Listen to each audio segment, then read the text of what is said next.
Chris Barnett is the name of this 300-pound dancing Taekwondo mixed martial artist who perform under the nickname Beastboy and Huggybear.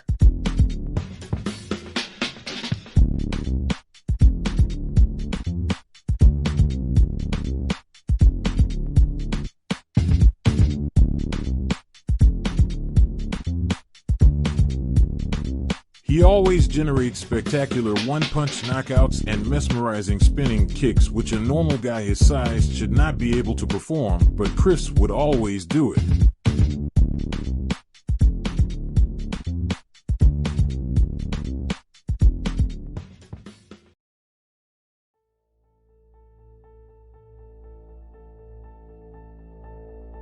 Chris was born in Spain with his father serving in the military, but soon the family moved to Colorado in the United States. Both parents deeply practiced martial arts, specifically Taekwondo. Barnett quickly reached black belt level since he couldn't avoid his family's craft, and soon it became clear he was very good at it. He also wrestled in college and got a scholarship in Kentucky, and while here he added judo to his arsenal. He started MMA when he moved to Florida after graduating.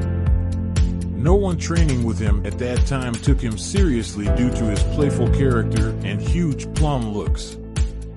Chris had the agility of a lightweight even though he didn't weigh less than 300 pounds. The matchmakers were astonished and quickly signed him. He made his professional debut in April of 2009 facing Jonathan Ivey, who had a record of 70 fights under his belt. Chris threw a variety of strikes, dominated him on the ground, beating the brakes of his opponent, taking the victory by unanimous decision.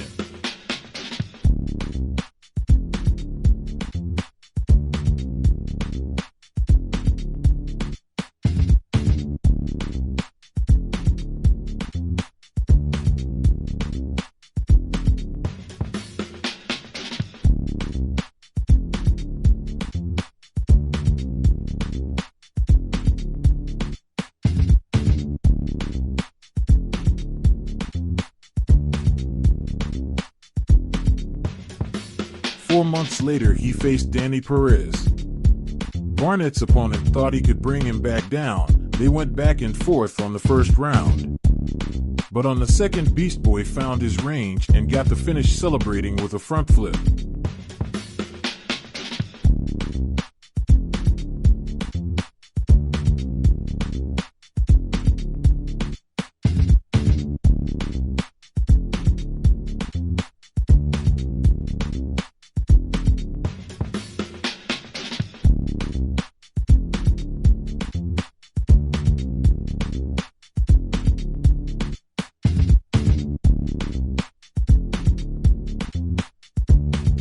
His next rival was Kenneth Garner, an American top team student in the XFC 10 event. Garner was just starting his journey at 35 years of age and later became the M1 champion. In the first round, Garner took Barnett down and almost got a choke.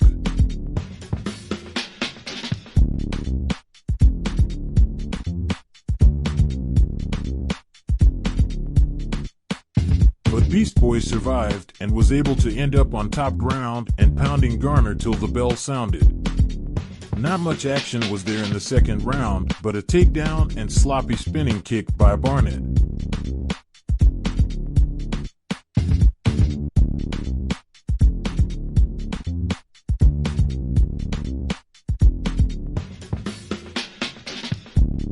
In the third round, he charged Garner like a bull, getting the takedown and got the finish by TKO.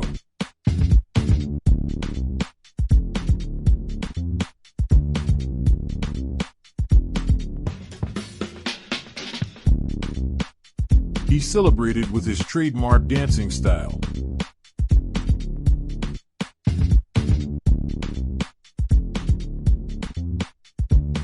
Chris tended to strike when iron was hot, getting 2 victories in just 3 months. His scrap with Jay White was very impressive. They ended up exchanging wild punches, both fighting at a phone booth's distance, in which Barnett stood as the last man standing.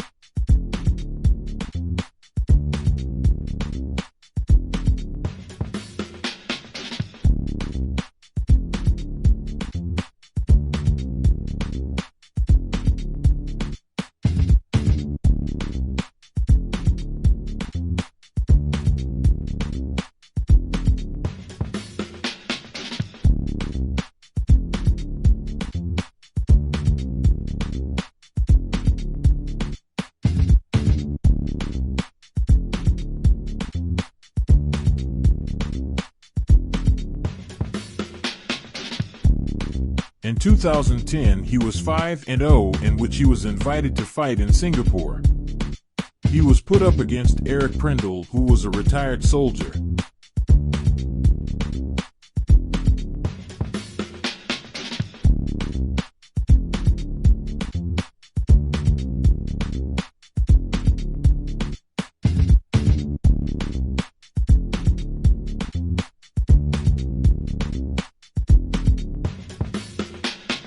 They both brawled, and Barnett connected with his signature strikes, but was soon tired and turned to his wrestling.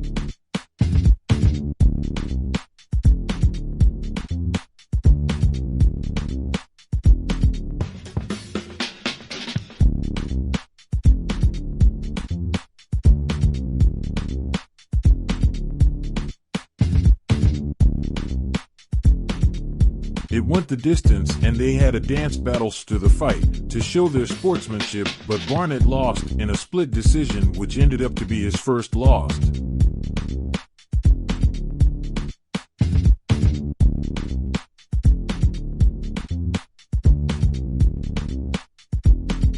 Trying to go back to his winning ways, Chris was back in the US and faced off against Mario Rinaldi, who was coming up in the regional scene.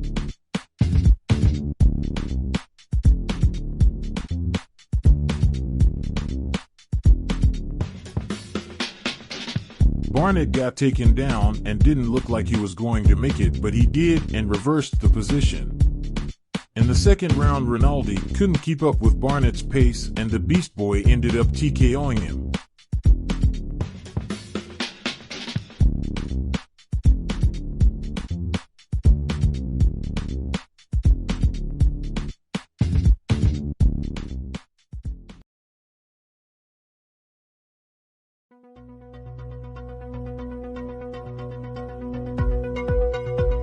He then signed an enslaving contract with XFC, which kept him tied up for several years.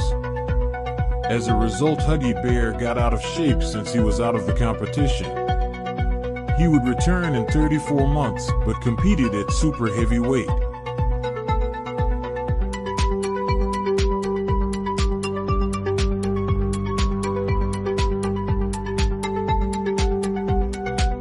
He then became the champion on the Island Sides promotion, impressing the fans with technical knockouts and spectacular coordination and flexibility. Next up was a trip to the land of the rising sun, where exceptional personalities are beloved. He conquered the fans by wearing a teddy bear suit in his walkout. Veteran Travis View took him down and kept him there in the first round.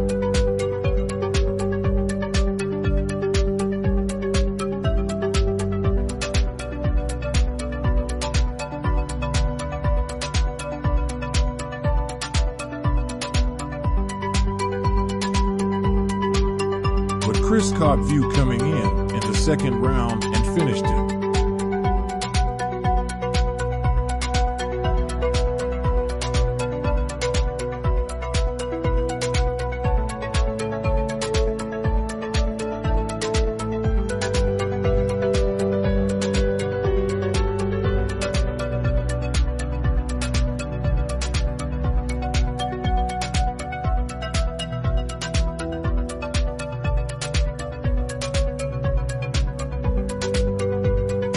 He then flew back to the US, where it took him only 30 seconds to send his opponent John Hill to the Shadow Realm.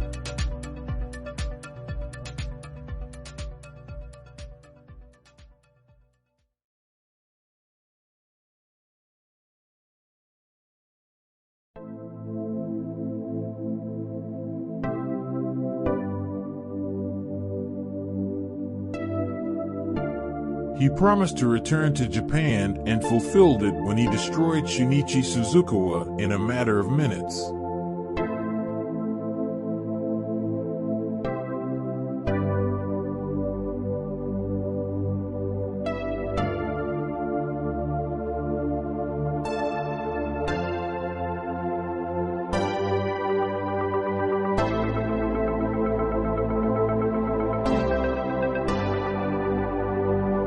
In the the subsequent fight, he used his kicks crushing the opponent's torso in the middle of the second round. Barnett lost the tournament when he was winning 8 fights back-to-back, but Ollie Thompson won the fight by decision and interrupted.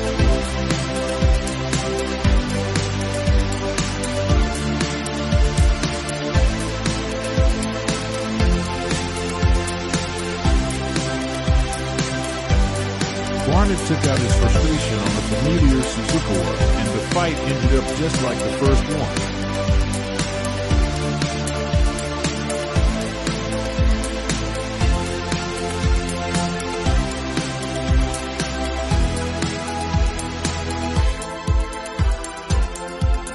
Chris was ready to go back to the U.S., but was invited to fight Fedora's student Slimmingtea.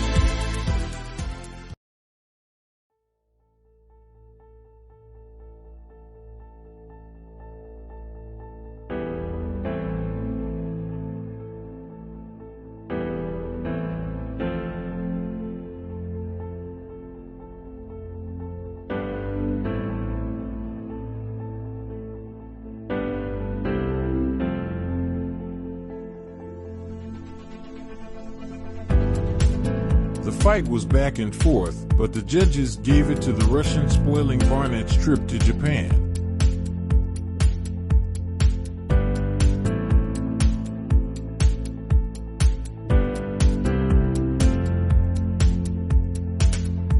Chris went back to the U.S., shed a few pounds to fit the heavyweight division, and even tried his hand in boxing, in which he won by unanimous decision.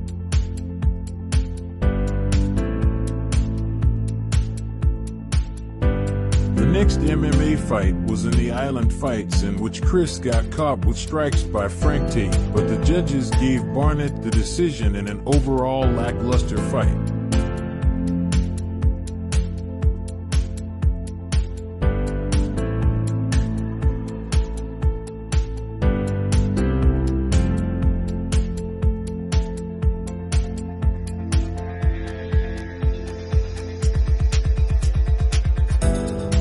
Korean promotion signed Beastboy next, but karma caught with him. In the fight, he faced an opponent with a 3-3 record, but got hit with a clean shot in the right side of his face, which resulted in Barnett's eye completely shot.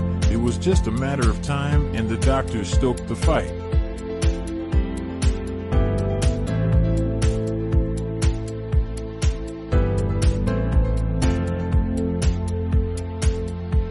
They were rematched 3 months later, but because Chris was impatient and did not pay attention, he got knocked out.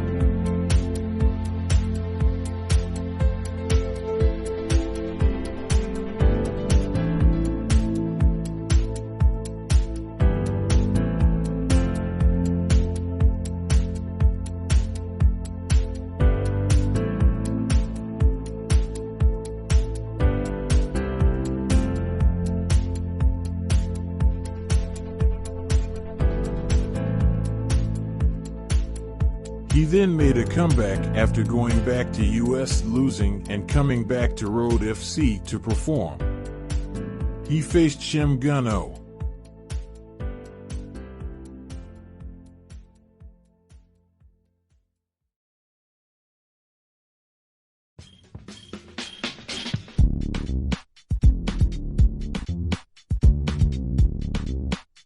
The Korean was faking a low blow, but the referee was not having it. With this solid performance, he got to the open weight Grand Prix.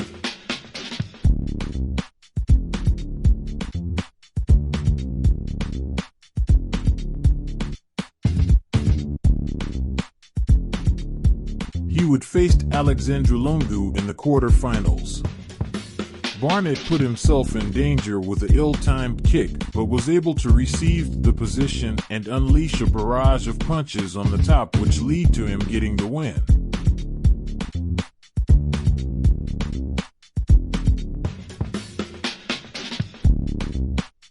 In September 2019, Chris got a rematch with Yoonji Shim and won by using only his fists.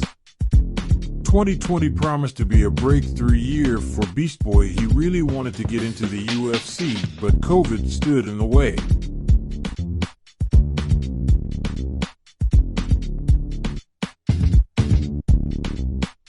Luckily, the UFC call came and he was set to face Ben Rothwell in a fight which he took just 9 days before the event.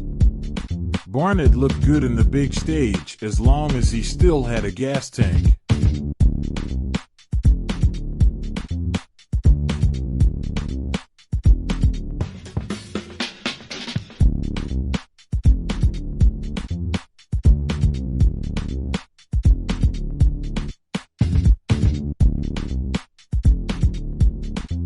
Unfortunately, he gassed out in the second, throwing sloppy punches, and Rothwell took him down and finished him with a guillotine choke.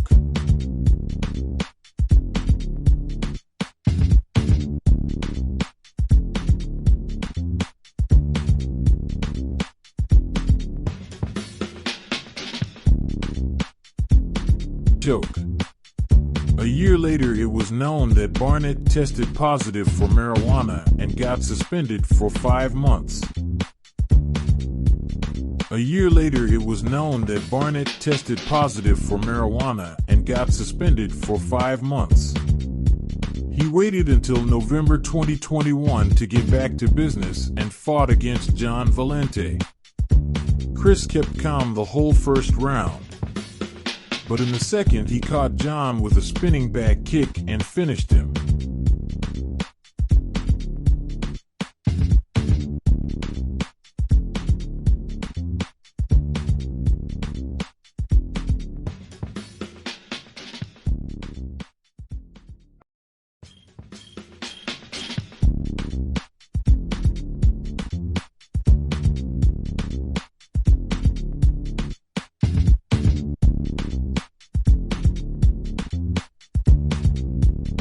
The knockout went viral and got really popular in mass media. Still, Barnett is adamant that he got many more surprises up his sleeves. Although Chris Barnett's last performance in the cage ended in an unfortunate incident with an illegal elbow to the back of the head. Still, the referee called it unintentional and the judges was all in favor of Mark Boudet, giving him the unanimous decision.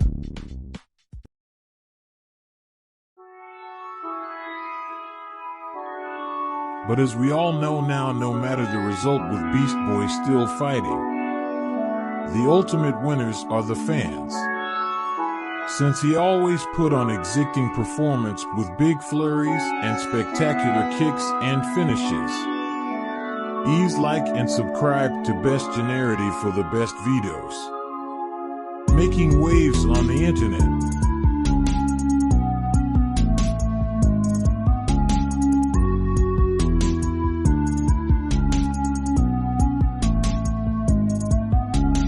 But as we all know now, no matter the result, with Beast Boy still fighting, the ultimate winners are the